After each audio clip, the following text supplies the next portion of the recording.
बरं, आपल्याच या बार्टी संस्थेतला एक विद्यार्थी आहे ज्याला आपलं थोडंसं मनोगत नव्हे तर एक छोटीशी कविता सादर करायची आहे. सर्वांना जय भीम.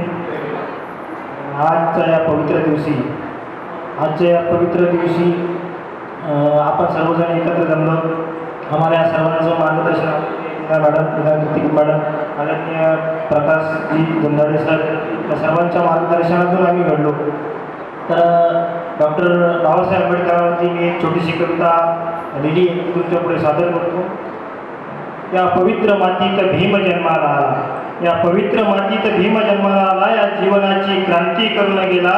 रात्रंदिवस तो पुस्तकात झिजला, ज्ञान प्राप्तीसाठी तो खपला. विदेशात पावाच्या तिकड्यावर त्याने दिवस काढले, फार काही भोगले सोसले. तदनंतर परिवर्तन त्याने घडवले. सिम्बॉल ऑफ दी नॉलेज म्हणून त्याला संबोधले. विद्यापीठाला त्याचे नाव मिळाले, असे कर्तृत्व माझ्या भीमाने केले सिद्ध. या जगास त्याने समजावले गौतम बुद्ध. त्याला भारतरत्न पुरस्कार मिळाला. देशासाठी संविधान म्हणून या भारत देशा पवित्रतेने केले. अशा पराक्रमी योद्ध्याचे नाव भारतरत्न विश्वरत्न महामानव डॉक्टर बाबासाहेब आंबेडकर. भावांनो, डॉक्टर बाबासाहेब आंबेडकर या जगाला कळले नाही याची वेदना आहे. कारण अमेरिकेच्या कोलंबिया विद्यापीठात त्या माणसाने शिक्षण घ्यावं आणि कोलंबिया विद्यापीठात यावं. शतकातील सर्वोत्कृष्ट विद्यार्थी डॉक्टर बी आर आंबेडकर अमेरिकेला कळावे पण भारताला कळू नये ही शोकांतिका आहे.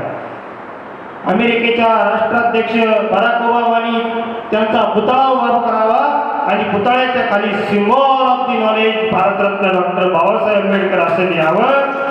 अमेरिकेला डॉक्टर आंबेडकर कळावे आणि अमेरिकेच्या राष्ट्राध्यक्षांनी डॉक्टर आंबेडकरांचा पुतळा उभा करावा आणि भारतासाठी अवघं आयुष्य खर्च करणाऱ्या डॉक्टर आंबेडकरांच्या पुतळ्याची विटंबना व्हावी याच्यापेक्षा शोकांतिका या जगात कुठे नसेल. भावांनो, आंबेडकरांनी या जगाला विचार दिला. प्रचंड मोठी ताकद आणि प्रचंड उत्कृष्ट असं संविधान दिलं. स्वतःचं संपूर्ण आयुष्य या जगाच्या कल्याणासाठी खर्च केलं. त्या माणसाने या जगाला पुस्तक हातात घ्यायला लावलं पण या लोकांनी झेंडे हातात घेतले. असू द्या, काही विषय नाही, पण शिका, संघटित व्हा आणि संघर्ष करा या शब्दाचा अर्थ लोकांनी कळला नाही. हे वाईट गोष्ट आहे.